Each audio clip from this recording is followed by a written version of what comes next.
శ్రీమాత్రే నమః. శ్రీ గురుభ్యో నమః. తదుపరి వృశ్చిక రాశి. 2025 సంవత్సరం విశ్వావసునామ సంవత్సరంలో మే 15వ తారీఖు తర్వాతకి గురుగ్రహ సంచారం అనేటువంటిది ప్రారంభమైన తర్వాతకి ఈ గురు సంచారము ఈ వృశ్చిక రాశి వారికి 9వ స్థానంలో సంచరించడం వలన వీరికి ఉన్నటువంటి ఆధ్యాత్మిక చింతన పెరుగుతుంది. విద్యార్థులైతే పరివర్తన అంటే మెచ్యూర్డ్ అవుతారు. మెచ్యూర్డ్గా ఆలోచించేదానికి ఎక్కువ ఆస్కారం ఉంటుంది. అనవసరమైన వాటి గురించి ఆనందించరు, బాధపడరు. అలాగే ఇంట్లో ఉన్నటువంటి గృహిణులైతే ఆరోగ్యపరంగా జాగ్రత్తగా ఉండాలి. అలాగే ఎవరైతే ఈ యొక్క ఉద్యోగానికి సంబంధించినటువంటి వాళ్ళు ఎవరైతే ఉన్నారో మీ యొక్క ఉద్యోగానికి సంబంధించి మంచి పరివర్తన మీకు చూడవడము, ప్రమోషన్స్ రావడము, అలాగే బాధ్యతలు పెరగడము, ఏవైనా ఇబ్బందికరమైనటువంటి వాతావరణంలో ఉండడం, ఇవన్నీ కూడా ఉండే అవకాశం అధికంగా ఉంది. వ్యాపారస్తులకు సంబంధించిన విషయానికి వస్తే ఎవరైనా సరే మీరు అధికంగా పబ్లిక్లో ఉంటూ ఉంటారు కాబట్టి మీ పైన ఎవరైనా ఏదైనా పరమంత్ర, పరయంత్ర, పరతంత్ర లాంటివి ఏవైనా ప్రయోగాలు చేసే అవకాశం ఉంటుంది. జాగ్రత్తగా ఉండండి, భయపడకండి. ప్రతి ఒక్క దానికి సొల్యూషన్ అనేది ఖచ్చితంగా ఉంటుంది. అలాగే ఎవరైతే ఈ రాశి వారికి సంబంధించి ప్రత్యేకమైనటువంటి సుగుణాలు ఏమిటి అంటే ఎంత కష్టాన్నైనా భరిస్తారు. బాధ వచ్చిందా, బాధ రాకుండా ఎందుకు ఉంటుంది అని అనేటువంటి వాళ్ళు. వృశ్చిక రాశి వారి యొక్క తత్వం ఎప్పుడు కూడా ఏంటంటే ఒక వేదాంత ధోరణిలో ఉంటుంది. కానీ వీరి యొక్క మనస్సులాగా వీరు కూడా చాలా స్వచ్ఛంగా పనులన్నీ కూడా పూర్తి చేసుకుంటూ వెళ్తారు. ఎన్ని కష్టాలు వచ్చినా వాటన్నిటిని అధిరోహించుకొని ముందుకెళ్తారు. ఇది ఒక రకమైనటువంటి మంచి విషయం చెప్పాలి. ముఖ్యంగా సినీ రాజకీయ రంగాల వారికి సంబంధించి ఇది ఇంకా విశేషంగా ఉందని చెప్పచ్చు. ముఖ్యంగా ఈ రాశి వారికి సంబంధించి ఎవరైతే విదేశాలకు వెళ్ళాలనుకుంటున్నారో అనుకూలమైన కాలము, విదేశాలకు వెళ్ళి అక్కడ స్థిరంగా ఉండాలనుకుంటూ ఉన్నారో వారు మాత్రం జాగ్రత్త వహించండి. టెంపరీగా విదేశాలకు వెళ్ళే వాళ్ళకి ఎటువంటి నష్టం లేదు. ఎవరైతే కోర్టు వ్యవహారాలు, గొడవలు, చికాకులు, అలాగే డైవర్స్కి సంబంధించి ఉన్నారో ఒక మనిషి యొక్క ఆలోచన వల్ల, ఒక మనిషి యొక్క సహాయం వల్ల మీరు మీ యొక్క బాధల నుండి బయటపడే అవకాశం ఉంటుంది. చాలా జాగ్రత్తగా ఉండండి. ఎవరైతే మీ దాకా వచ్చి మిమ్మల్ని సహాయం చేసి ఏదైనా సరే ఆ సహాయం వల్ల మంచి ప్రతిఫలాన్ని కోరినా నష్టం లేదు, ఇవ్వండి. కానీ మీరు దీర్ఘకాలికంగా బాధపడుతున్నటువంటి కేసులు కానీ గొడవల నుండి బయటపడేసి చాలా ఆనందంగా ఉండే అవకాశం. ఇక అన్ని వర్గాల వారికి సంబంధించి ఎలాంటి రెమెడీస్ తీసుకోవాలి, ఎలాంటి మంత్రపఠనం చేయాలనే విషయాన్ని ఇప్పుడు మనం తెలుసుకుందాం. మే 15వ తారీఖు నుండి చూసుకున్నట్టయితే గురుగ్రహ సంచారం మారడం వలన ద్వాదశ రాశుల వారికి చిన్న చిన్న మార్పులు ఏర్పడే అవకాశం ఉంది. విశ్వావసునామ సంవత్సరంలో ఈ మార్పులు కీలకమైనటువంటి వాతావరణాన్ని, కీలకమైనటువంటి ధనలాభాన్ని కూడా ఇచ్చేటువంటి అవకాశం ఉంది. ఎట్టి పరిస్థితుల్లో విద్యార్థి దశలో ఉన్నటువంటి వారు వీలైనంత వరకు మునుముందు ఫ్యూచర్కి సంబంధించి ఎలాంటి ప్రణాళికలు తీసుకోవాలి, ఏ విధంగా ముందుకు వెళ్ళాలి అనేటువంటి వాటి మీద ఫోకస్ చేయడం మంచిది. ముఖ్యంగా వీరు సరస్వతి లేహ్యము అని దొరుకుతుందండి. ఈ సరస్వతి లేహ్యము పిల్లలు ప్రతిరోజు విద్యను అభ్యసించేటువంటి వాళ్ళు నిత్యం ఆ లేహ్యాన్ని నాలుకపై వేసుకోవడం మంచిది. దాన్ని చప్పరివ్వడం, పొద్దున్నే పరిగడుపున చేయడం మంచిది. దాని వలన గుర్తుండేటువంటి శక్తి అధికంగా పెరుగుతుంది. ఇక ఎవరైతే ఈ విద్యార్థి దశలో ఉన్నటువంటి వారు ఉన్నారో ప్రతి నెల ఖచ్చితంగా ఉలవలు తినే ప్రయత్నం చేయండి. మతిమరుపు అనేది రాదు. ముఖ్యంగా విద్యార్థులకు కావాల్సింది మేధాశక్తి. ఇంకా ఎవరైతే గృహిణులు ఉన్నారో వారు రోజు కూడా ఒక చాంటింగ్ చేయడం మంచిది. ఓం శ్రీమాత్రే నమః అనేటువంటి చాంటింగ్.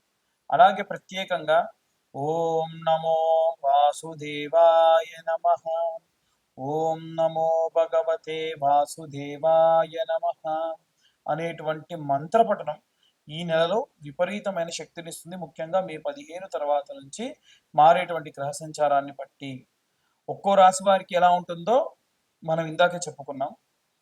ఇక ప్రత్యేకంగా ఉద్యోగస్తులు ఎవరైతే ఉన్నారో వారు నిత్యము కూడా దత్తాత్రేయ స్వామి వారికి సంబంధించినటువంటి ఏదైనా మంత్రపఠనం అనగా శ్రీ పాదవల్లభ దిగంబర ఓం దిగంబరాయ విద్మహే పాంచజన్యాయ ధీమహి తన్నో దత్త ప్రచోదయాత్ అనేటువంటి దత్తమంత్రం విపరీతమైన శక్తినిస్తుంది. నిత్యం దీపారాధన చేయండి. గృహిణులు కానీ, ఉద్యోగస్తులు కానీ, వ్యాపారస్తులు కానీ అందరూ కూడా చేయవలసింది ఏంటంటే దీపారాధన. అది కూడా అష్టమూలికలతోని ఆవ నూనె, నువ్వుల నూనె, విప్ప నూనె, సంపెంగ నూనె, ఆముదము, ఆవు నెయ్యి, కొబ్బరి నూనె, వీటితో పాటుగా శనగ నూనె లాంటివి ఏవైనా లేదా ఏదైనా సరే, ఇప్పుడు తామర గింజల నుంచి వచ్చినటువంటి నూనె కూడా ఉంటుంది. ఈ 8 రకాలైనటువంటి నూనెలు ఒక దగ్గర కలిపి పెట్టుకొని వాటితో దీపారాధన చేయడం విపరీతమైన శక్తినిస్తుంది. ముఖ్యంగా చూసుకున్నట్టయితే వ్యాపారస్తులకి విపరీతమైనటువంటి నరఘోష, నరపీడితములు అధికంగా ఉన్నాయి కాబట్టి ప్రతి గురు శుక్రవారాల్లో ధూపం వేయడం, ప్రతిరోజు కూడా సాయంత్రం మీ యొక్క ఆఫీస్ కానీ షాప్ కానీ క్లోజ్ చేసిన తర్వాతకి ఒక పేపర్ తీసుకొని దాన్ని వెలిగించుకొని కుడివైపు 3 సార్లు, ఎడమవైపు ఒకసారి తిప్పి అక్కడ పడేసిపోవడం వల్ల మీ యొక్క వ్యాపార స్థలానికి సంబంధించినంత వరకు ఉన్నటువంటి నరఘోష, నరపీడితములు పోతాయి. అలాగే చాలా మంది ఈ యొక్క సినీ రాజకీయ రంగాల వారు ఉంటారు. వారు ప్రత్యేకంగా పాటించవలసినటువంటి నియమం ఏమిటంటే మీరు నిత్యము ఉన్నటువంటి సంచారం చేసేటువంటి చోట ఎవరైనా అన్నార్తులు ఉంటే వారికి అన్నదానం చేయండి. ఈ మాసంలో అన్నదానం చేయడం విపరీతమైనటువంటి విష్ణువు యొక్క సంపూర్ణ కృప లభిస్తుంది. వీలైనంత వరకు కూడా మంచి నీటిని ఇచ్చే ప్రయత్నం చేయండి. అంటే చలివేంద్రాలు పెట్టండి. ఎందుకంటే ప్రాణం పోయే వాడి యొక్క ప్రాణం కూడా కాపాడేది ఏమిటంటే చల్లటి నీరు. కాబట్టి సినిమా రంగాల వారు కానీ లేదా రాజకీయ రంగాల వారికి కానీ ఇది పెద్ద విషయం కాదు. ఇంకా వీలైతే చల్లని మజ్జిగ ఇలాంటివి పల్చగా చేసి ఎవరికైనా సరే కాస్త విపరీతమైన ఎండలున్న చోట ప్రసాదించండి. నిత్యము కూడా కొంతమంది వీటికి సంబంధించి కార్యక్రమాలు చేస్తున్నారు. పరోక్షంగా వారికి డబ్బు సహాయం చేయండి. దాని వలన విపరీతమైనటువంటి రౌద్ర కష్టముల నుండి బయటపడే అవకాశం వీరందరికీ ఉంటుంది. ఈ యొక్క రైతులు ఎవరైతే ఉన్నారో వారు మీ మొదటి పంట ధాన్యాన్ని తీసుకొని వెళ్ళి అవి బియ్యంగా మారిన తర్వాతకైనా పర్వాలేదు, ఎవరైనా సరే అనాథ శరణాలయంలో ఆ బియ్యాన్ని దానం చేయండి. దాని వలన ఎన్నో రకాలైనటువంటి పాపభూయిష్టమైనటువంటి కష్టముల నుండి మనం బయటపడే అవకాశం ఉంది. ఇక ఈ యొక్క విడాకులు, కోర్టు గొడవలు వీటిల్లో చిక్కుకొని ఉన్నటువంటి వారు ఏమి చేయాలి అనంటే అపమృత్యు భయానికి సంబంధించింది కాబట్టి ఎవరన్నా నిత్య సంధ్యావందనం చేసుకొని జపమాచరించేటువంటి బ్రాహ్మడు మీకు తెలుసుంటే ఆ బ్రాహ్మడికి గుమ్మడికాయ, నల్లటి కంబలి, శీలలు వీటిని దానంగా ఇవ్వండి. ఇలా ఇవ్వడం బెల్లంతో సహా దానం ఇవ్వండి. ఇలా ఇవ్వడం వలన అపమృత్యు భయము అలాగే కోర్టు గొడవల నుండి బయటపడేటువంటి అవకాశం కూడా లభిస్తుంది.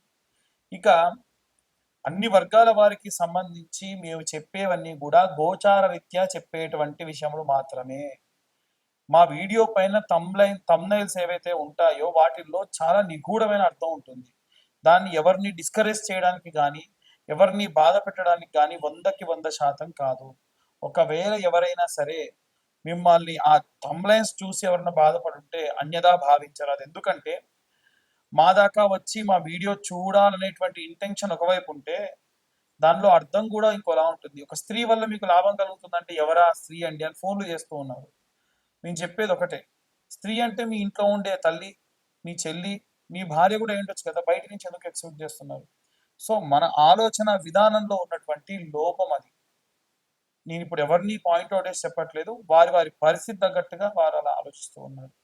ఇవన్నీ గోచర రీత్యా చెప్పేటువంటి విషయములు మాత్రమే. పూర్తిగా మీ జాతకం విశ్లేషణతో మీకు కావాలి అని అంటే మీరు మీ పేరు, మీ date of birth, time, place కింద ఉన్న నెంబర్కి వాట్సాప్ చేయండి.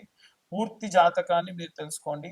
పూర్తి జాతకం తెలుసుకోవడానికి గాను 2025 అవుతాయి. ఎందుకు గురువు గారు అంత ఛార్జ్ చేస్తున్నారంటే 3 గంటల సమయం పడుతుంది, 60 నుండి 70 పేజీలు అదంతా కూడా క్రియేట్ చేయడానికి, పీడిఎఫ్ టైప్ చేయడానికి పడుతుంది. కాబట్టి మీకోసం నేను కూర్చొని 3 గంటలు ఈ పని చేస్తున్నా కాబట్టి ఆ మాత్రం ధర నేను ఛార్జ్ చేయడం జరుగుతుంది. దీనికి ఎటువంటి ఎక్స్క్యూజ్ లేదు, అన్యథా భావించలేదు. ఎందుకంటే ప్రతి ఒక్కదానికి ఒక ప్రైస్ ట్యాగ్ అనేది ఉంటుంది. దీనికి కూడా అందుకే తీసుకుంటాం. తర్వాతకి మీ జాతకం గురించి పూర్తిగా విశ్లేషణతో మీతో మాట్లాడడం కూడా జరుగుతుంది. సర్వే జన సుఖినో భవంతు. స్వస్తి.